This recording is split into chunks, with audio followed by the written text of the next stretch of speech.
পিছন থেকে কেউ একজন আমাকে সম্বোধন করছিল, ওই যে জঙ্গি এমপি যাচ্ছে। তো এই বিষয়টা আসলে এইভাবে আসতো না। তো একটু পর থেকে সোশ্যাল মিডিয়াতে দেখলাম যে এই বিষয়ে খুব লেখা। আমাকে জঙ্গি বলার কারণটা আমি যতটুকু মনে করলাম যে আমার মাথায় একটি পাগড়ি রয়েছে এবং আমার চলায় সাদা পাঞ্জাবি সুন্নতে রাসূল রয়েছে। আপনার সহধর্মিনী আল্লাহ তাকে জান্নাতের আলা মাকাম নাসিব করুন, আমি তার জন্য দোয়া করি। তিনার জানাজায় আমি এসেছিলাম এবং উপস্থিত হয়েছিলাম। দক্ষিণ প্লাজা থেকে যখন আমি ভিতরে ঢুকবো একদম কাছাকাছি পিছন থেকে কেউ একজন আমাকে সম্বোধন করছিল, ওই যে জঙ্গি এমপি যাচ্ছে। তো এই বিষয়টা আসলে এইভাবে আসতো না। তো একটু পর থেকে সোশ্যাল মিডিয়াতে দেখলাম যে এই বিষয়ে খুব লেখালেখি এবং এই ভিডিওটা নিয়ে খুব আলোচনা চলছে, যেটি জাতীয় সংসদের একজন রানিং এমপিকে সংসদের কাছে যখন জঙ্গি বলে সম্বোধন করা হয়, আর এটার জন্যে এই সংসদের মান ক্ষুণ্ণ হয়েছে আমি মনে করছি।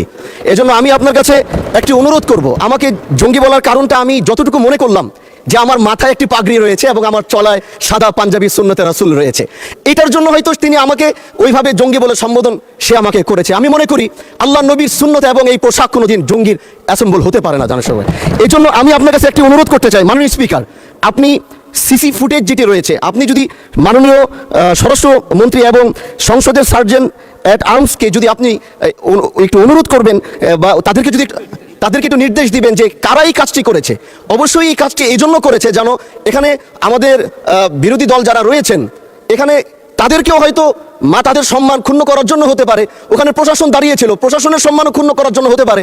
এই জন্য আমি চাচ্ছিলাম একটি সঠিক তদন্ত যদি আপনার মাধ্যমে নির্দেশনা আসতো তাহলে এই বিষয়টি ক্লিয়ার হতো। ধন্যবাদ। মাননীয় সদস্য, বিষয়টি অবশ্যই অত্যন্ত দুঃখজনক।